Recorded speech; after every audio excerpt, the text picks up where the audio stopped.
విద్యుత్ ప్రవాహం అంతాన్ని అక్కడ ఎక్స్ప్రెస్ చేయాలి అంటే ఒక డిస్ప్లేస్మెంట్ ప్రవాహాన్ని మనం ప్రవేశపెట్టవలసి ఉంటుంది. ఈ డిస్ప్లేస్మెంట్ ప్రవాహం అతని భావన ప్రకారం ఏంటంటే, అతను అంటే ఈ విప్లవాత్మకమైన భావన ఎలా చేశాడంటే, ఫారడే ఎలక్ట్రోమాగ్నెటిక్ ఇండక్షన్ లా ఉంది, దానిలో మారుతున్న అయస్కాంత అభివాహం ప్రేరిత విద్యుత్ చాలక బలాన్ని ఎలా అయితే ఏర్పాటు చేస్తుందో, మరి మారుతున్న విద్యుత్ క్షేత్రం అదే రకంగా అయస్కాంత క్షేత్రాన్ని కంట్రిబ్యూట్ చేయాలి.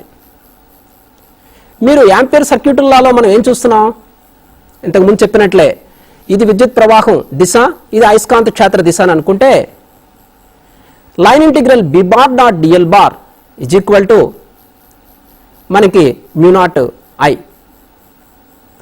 అంటే, లేదా curl H is equal to J. దీని ప్రకారం మనకి అక్కడ మనం ఒక స్థానభ్రంశ విద్యుత్ ప్రవాహాన్ని ప్రవేశపెడితేనే ఆ డిస్కంటిన్యూటీ పోయి కంటిన్యూటీ వస్తుంది. అంటే ఈ డిస్ప్లేస్మెంట్ ప్రవాహం యొక్క అభిలక్షణాల్లో మనం చెప్పబోయేది ఏంటంటే, మారుతున్న విద్యుత్ క్షేత్రం అనేది అయస్కాంత క్షేత్రాన్ని కంట్రిబ్యూట్ చేస్తుంది. మారుతున్న అయస్కాంత అభివాహం అనేది విద్యుత్ చాలక బలానికి కంట్రిబ్యూట్ చేస్తుంది. కాబట్టి ఈ విద్యుత్తుకి అయస్కాంతత్వానికి ఒక యూనిఫికేషన్ కలుగు చేశాడండి, ఏకీకరణ. అంతకుముందు శాస్త్రవేత్తలు ఈ ప్రాథమిక నియమాలను ఎక్స్ప్రెస్ చేసేటప్పుడు విద్యుత్ వేరేగా అయస్కాంతత్వం వేరేగా స్టడీ చేసేవాళ్ళు. అలా అవసరం లేదు, విద్యుత్ అయస్కాంతత్వం అనే యూనిఫికేషన్ని ఇతను ప్రవేశపెట్టాడు. అంతేకాకుండా ఈ సమీకరణాల తాలూకా బ్యూటీ అంతకుముందు అనుకున్నట్లే డిఫరెన్షియల్ ఫార్మ్స్, తర్వాత కంటిన్యూటీ, విచ్ఛిన్నత అంటే అవిచ్ఛిన్నత, అంతేకాకుండా ఈ డిస్ప్లేస్మెంట్ కరెంటు మనకి ద్వారా మనకి ఈ అమిత వేగంతో కాలంతో మారే విద్యుత్ అయస్కాంత క్షేత్రాల మధ్య ఒక అవినాభావ సంబంధన, దాని నుంచి దీనికి దీని నుంచి దానికి ఒక లింక్ను ఏర్పాటు చేశాడు. ఈ డిస్ప్లేస్మెంట్ ప్రవాహంలో ఇంకా మనం గుర్తుంచుకోవాల్సిన అంశం ఒకటి ఉంది, ఏమిటంటే మారుతున్న విద్యుత్ క్షేత్రం అయస్కాంత క్షేత్రాన్ని ఏర్పాటు చేస్తుందని చెప్పి మనం యాంపియర్ సర్క్యూట్లను మాడిఫై చేశాడు మ్యాక్స్వెల్ అని చెప్పాం కదా. ఈ మారుతున్న విద్యుత్ క్షేత్రం ఎక్కడుంటుంది, ఈ కెపాసిటర్ ప్లేట్స్ మధ్య ఉంటుంది. కెపాసిటర్ ప్లేట్స్ మధ్య కానీ ఏకరీతి విద్యుత్ క్షేత్రం కానీ ఉంటే డిస్ప్లేస్మెంట్ కరెంట్ 0. అంటే కెపాసిటర్ పూర్తిగా ఛార్జ్ అయితే, ఆవేశపూరితం అయితే డిస్ప్లేస్మెంట్ కరెంట్ 0. ఇంకా ఈ డిస్ప్లేస్మెంట్ కరెంటు యొక్క అభిలక్షణాల్లో మనం ప్రధానమైనది ఏంటంటే, ఒక కండక్టర్ కానీ తీసుకుంటే ఆ కండక్టర్ గుండా ప్రవహించే విద్యుత్ ప్రవాహం ప్రవాహ విద్యుత్తు, అక్కడ డిస్ప్లేస్మెంట్ కరెంటు నెగ్లిజిబుల్. ఒక కెపాసిటర్ తీసుకుంటే అక్కడ డిస్ప్లేస్మెంట్ కరెంటు తాలూకా కంట్రిబ్యూషన్ ఎక్కువ, కండక్షన్ కరెంట్ నెగ్లిజిబుల్. అయితే ఆప్టికల్ ఫ్రీక్వెన్సీస్ అంటే 10⁻15 హెర్ట్జ్కి లోపలైతే నేను చెప్పింది అధిక అంటే పౌనఃపున్యాల వద్ద అయితే మనకి ఈ డిస్ప్లేస్మెంట్ కరెంట్ తాలూకా కంట్రిబ్యూషన్స్ ఎక్కువగానే ఉంటాయి. ఇప్పుడు నెక్స్ట్ ఈ సర్క్యూట్ చూడండి. ఇప్పుడు మనం ఏం చేస్తామంటే, ఇందులో ఒక రెసిస్టర్, ఒక కెపాసిటర్ ఒక సర్క్యూట్లో కనెక్ట్ చేస్తామండి. వీటి మధ్య నుండే పొటెన్షియల్ భేదం V. స్థిర పొటెన్షియల్ భేదం ఈ నిరోధకం రెండు చివర్ల మధ్య ఉన్నందువల్ల I కరెంట్ ట్రావెల్ అవుతుంది. సరే, ఇక్కడ గుండా వచ్చిన కరెంట్ I ఇక్కడ కొంత డివైడ్ అయిపోతుందన్న సంగతి మీకు తెలుసు కదా.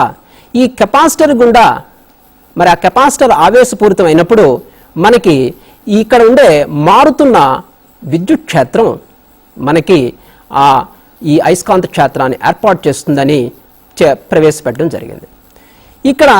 ఇక్కడ ఒక రెసిస్టర్, ఒక కెపాసిటర్ పెట్టాం కదా. అలా కాకుండా 2 డైమెన్షనల్గా ఏం చేద్దామంటే, రెసిస్టరు కెపాసిటరు మనం పక్కనే చూపించాం. అంటే ఇందులో మనకి J అనేది కండక్షన్ కరెంట్, సిగ్మా అనేది వాహకత్వం, ఇక్కడ డిస్ప్లేస్మెంట్ కరెంట్, మరలా ఆ మారుతున్న విద్యుత్ క్షేత్రాన్ని చూపించాం. కానీ యాక్చువల్గా AB ఫిగర్స్ రెండు కూడా ప్రాక్టికల్గా ఉండవు. C ఫిగర్ ఉంటుంది. ఏమిటండి, బజార్లో దొరికే ఒక కెపాసిటర్, దాని మధ్య నింపబడిన ఒక కండెన్సర్. ఈ కెపాసిటర్ అనేది ప్యూర్ కెపాసిటెన్స్ని ప్రదర్శిస్తుందా? ప్రదర్శించదు. There is no pure capacitance. దీంట్లో రెసిస్టివ్ కాంపోనెంట్ ఉంటుంది. అంటే RC ఈ రెండు పార్ట్స్ దీంట్లో ఉంటాయని చెప్పడం నా ఉద్దేశం. అంటే వహన విద్యుత్ ప్రవాహం తాలూకా కంట్రిబ్యూషను, స్థానభ్రంశ విద్యుత్ ప్రవాహం యొక్క కంట్రిబ్యూషన్ రెండూ ఉంటాయి. అయితే ఆప్టికల్ ఫ్రీక్వెన్సీస్ కంటే బిలో ఫ్రీక్వెన్సీస్ 10⁻15 హెర్ట్జ్ కంటే తక్కువ పౌనఃపున్యాల వద్ద ఈ కెపాసిటర్ రెండు ప్లేట్స్ మధ్య మనకి ఈ డిస్ప్లేస్మెంట్ కరెంట్ యొక్క కంట్రిబ్యూషనే ఎక్కువగా ఉంటుంది. ఇప్పుడు ఈ వహన విద్యుత్ ప్రవాహ సాంద్రత ఐడి లేదా జేడి జే మరియు స్థానభ్రంశ విద్యుత్ ప్రవాహ సాంద్రత జేడి ఆ రెండింటిని డిఫైన్ చేసి వాటి అభిలక్షణాలు మనకి ఎగ్జామినేషన్కి కూడా ఇంపార్టెంట్ క్వశ్చన్, అది చూద్దాం. I1 is equal to V by R, this is Ohm's law. I2 is equal to dq by dt, అంటే కాలంతో పాటు మారే ఆవేశాల విషయంలో వచ్చే విద్యుత్ ప్రవాహం. Where Q is equal to CV, C dV by dt. అయితే J1 is equal to E sigma కింద రాయొచ్చండి. ఎలా రాయొచ్చు? ఈకి బదులుగా V by D రాస్తారు. సిగ్మా అంటే నిరోధకత్వం యొక్క విలోమం, అంటే 1/ρ, అంటే L/RA. అవి మనం సబ్స్టిట్యూట్ చేస్తే ఫైనల్గా I1/A వస్తుంది. ఇది ప్రవాహ విద్యుత్ సాంద్రత కదా, అంటే యాంపియర్ పర్ స్క్వేర్ మీటర్. ఇక స్థానభ్రంశ విద్యుత్ ప్రవాహ సాంద్రతను నేను రాబడ్డానికి ఏం చేస్తానంటే C is equal to epsilon A by D అనే ఈక్వేషన్ మీకు తెలుసు. And V is equal to ED, or E is equal to V by D, దాని నుంచి V is equal to ED. ఈ I2 is equal to మరి C dV by dt ఉంది కదా, దాంట్లో epsilon A D by D substitute చేశాను. dE by dt, ఒక dd cancel అయిపోతే ఇది ఎప్సిలాన్ A వచ్చింది, ఇక్కడ dE by dt వచ్చింది. దీన్ని చూడండి. ఇప్పుడు ఆ ఏని కిందకు పంపించాను, I2/A, అదే దాన్ని J2 అన్నాం, ప్రవాహ సాంద్రత epsilon dE by dt. D is equal to epsilon E, or J2 bar is equal to dd by dt. అంటే స్థానభ్రంశ విద్యుత్ ప్రవాహ సాంద్రత ఈ డిస్ప్లేస్మెంట్ వెక్టర్, కాలంతో పాటు మారే డిస్ప్లేస్మెంట్ వెక్టర్కి ఈక్వల్ అవుతుందండి. అంటే వహన ప్రవాహ సాంద్రత, స్థానభ్రంశ ప్రవాహ సాంద్రతలని గురించి ఆ భావనలను చర్చించండి, లేదా వాటి మధ్య తేడాలు రాయండి అని మనకి పరీక్షలో తరచుగా వస్తుంటుంది. ఈ మ్యాక్స్వెల్ సమీకరణాల్లో సమీకరణాలు ఎక్స్ప్రెస్ చేయడమే కాకుండా ఈ విద్యుత్ ప్రవాహ సాంద్రతల మధ్య పూర్తి భావన మనం అర్థం చేసుకోవడం చాలా ఇంపార్టెంట్. సో ఈ టోటల్ అంటే J కండక్షన్ కరెంట్ డెన్సిటీ అంటే వహన విద్యుత్ ప్రవాహ సాంద్రత is equal to sigma E bar, స్థానభ్రంశ విద్యుత్ ప్రవాహ సాంద్రత J displacement J bar displacement is equal to epsilon dE by dt is equal to dd by dt. So మొత్తం విద్యుత్ ప్రవాహ సాంద్రత ఎలా వస్తుంది? వహన విద్యుత్ ప్రవాహ సాంద్రత ప్లస్ స్థానభ్రంశ విద్యుత్ ప్రవాహ సాంద్రతల మొత్తం అన్నమాట. ఇప్పుడు ఒకసారి మ్యాక్స్వెల్ సమీకరణాలు ఇంటిగ్రల్ ఫార్మ్స్, దాని నుంచి అవకలన రూపాలని ఎలా రాబట్టచ్చో చూడండి. ఈ ఇంటిగ్రల్ ఫార్మ్స్ చూడండి. Surface integral E bar dot ds bar is equal to Q by epsilon naught, surface integral B bar dot ds bar is equal to 0, line integral E bar dot dl bar is equal to minus d∅b by dt, line integral B bar dot dl bar is equal to mu not into J bar plus epsilon not do E by do T. ఈ Maxwell సమీకరణాల నుంచి అవకలన రూపాలని మనం రాబట్టడానికి కొన్ని టిప్స్లా మీకు చెప్తాను చూడండి. ఈ సమీకరణాలు పరిశీలిస్తే రెండు సర్ఫేస్ ఇంటిగ్రల్స్ ఉన్నాయి, రెండు లైన్ ఇంటిగ్రల్స్ ఉన్నాయి. సర్ఫేస్ ఇంటిగ్రల్స్ గాస్ అపసరణ సిద్ధాంతం అనుసరించి, గాస్ డైవర్జెన్స్ థియరం నుంచి సర్ఫేస్ ఇంటిగ్రల్ అనేది వాల్యూమ్ ఇంటిగ్రల్గా కన్వర్ట్ అవుద్ది. మరి స్థిర విద్యుత్ శాస్త్రంలో గాస్ నియమంలో క్యూకు బదులుగా రో డివి అంటే వాల్యూమ్ ఇంటిగ్రల్ రాస్తే మనకి div D is equal to rho వస్తుంది. అదే రకంగా ఈ surface integral B bar dot DS bar ఉంది చూసారా, దాన్ని మనం వాల్యూమ్ ఇంటిగ్రల్ కింద రాస్తే div B is equal to 0 వస్తుంది. ఇక ఫారడే నియమాన్ని, అంటే రెండు లైన్ ఇంటిగ్రల్స్ ఉన్నాయి, అందులో ఒకటి ఫారడే నియమం, ఒకటి యాంపియర్ మోడిఫైడ్ లా. లైన్ ఇంటిగ్రల్ ఈ బార్ డాట్ డిఎల్ బార్ అనేది అది మనకి అంటే కర్ల్ స్టోక్స్ థియరం నుంచి సర్ఫేస్ ఇంటిగ్రల్ కర్ల్ కింద మారుతుంది, అంటే డెల్ క్రాస్ ఈ. ఇక మ్యాగ్నెటిక్ ఫ్లక్స్ ఉంది కదా φb అనేది, ఆ φb అంటే surface integral B bar dot DS bar. ఈ టిప్స్ గుర్తుపెట్టుకుంటే మనం సమాకలన రూపం నుంచి అవకలన రూపానికి మ్యాక్స్వెల్ సమీకరణాలని మనం మాడిఫై చేయొచ్చు. ఆ డెరివేషన్ చూడొచ్చు. డెరివేషన్ చూడడానికి ముందు మనం ఈ టిప్స్ గుర్తుపెట్టుకోవడం అనేది ముఖ్యమైనది. మరొకసారి చూడండి. మ్యాక్స్వెల్ సమీకరణాల్లో మనకి రెండు జతలు ఉన్నాయి. ఒక జత సర్ఫేస్ ఇంటిగ్రల్, ఒక జత లైన్ ఇంటిగ్రల్. సర్ఫేస్ ఇంటిగ్రల్ ఏమో వాల్యూమ్ ఇంటిగ్రల్గా మారుతుంది, లైన్ ఇంటిగ్రల్ ఏమో సర్ఫేస్ ఇంటిగ్రల్గా అంటే కర్ల్ రూపానికి మారుతుంది. ఆ సర్ఫేస్ ఇంటిగ్రల్ వాల్యూమ్ ఇంటిగ్రల్గా మారడానికి మనం గాస్ డైవర్జెన్స్ థియరం, లైన్ ఇంటిగ్రల్ని మనం కర్ల్గా మార్పు చెందడానికి కర్ల్ స్టోక్స్ థియరాన్ని ఉపయోగించి మనం చేస్తున్నాం. అవి ఒకసారి ఆ రూపాలను చూసేయండి. Div E is equal to rho by epsilon not or div D is equal to rho. Div B is equal to 0. Curl E is equal to minus doe B by do T. Curl B is equal to mu not into J plus epsilon not do E by do T. ఇవి అవకలన రూపాలు. ఇక ఎలాగ మనం చెప్పాం, ఇది ఈ మొత్తం ఆవేశం Q అనుకుంటే దీనికి వాల్యూమ్ ఇంటిగ్రల్ రో డివి కింద దీన్ని మనం సబ్స్టిట్యూట్ చేసాం.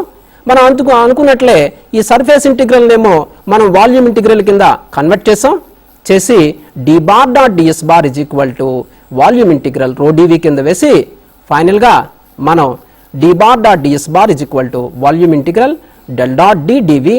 So del dot D DV is equal to volume integral rho DV. So del dot D bar is equal to rho అంటే div D is equal to rho or div E is equal to rho by epsilon not. ఇక next సమీకరణం చూడండి. దీంట్లో కూడా మనం అంతకుముందు చెప్పినట్లే అదే టిప్స్ ప్రకారం మనం ఫాలో అయితే మనం చాలా సులభంగానే ఉంటుంది. ఇది సర్ఫేస్ ఇంటిగ్రల్ని డైరెక్ట్గా వాల్యూమ్ ఇంటిగ్రల్ కింద కన్వర్ట్ చేసాం. So div B or del dot B is equal to 0. Div Bని మనం do BX by do X plus do BY by do Y plus do B by do Z is equal to 0. ఇప్పుడు ఈ Maxwell సమీకరణాలు తాలూకా ఇతర ప్రయోజనాలు, దాని నుంచి ఏమేమి సాధించారు అన్నది మనం ఫైనల్గా ఒకసారి డిస్కస్ చేద్దాం.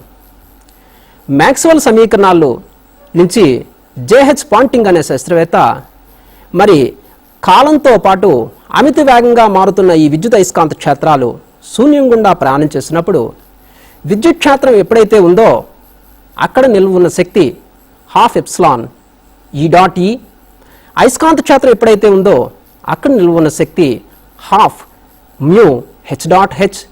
ఆ శక్తులు ఎప్పుడైతే నిల్వ ఉన్నాయో వాటి శక్తి ప్రసారం జరుగుతుందని అతను ప్రతిపాదించాడు.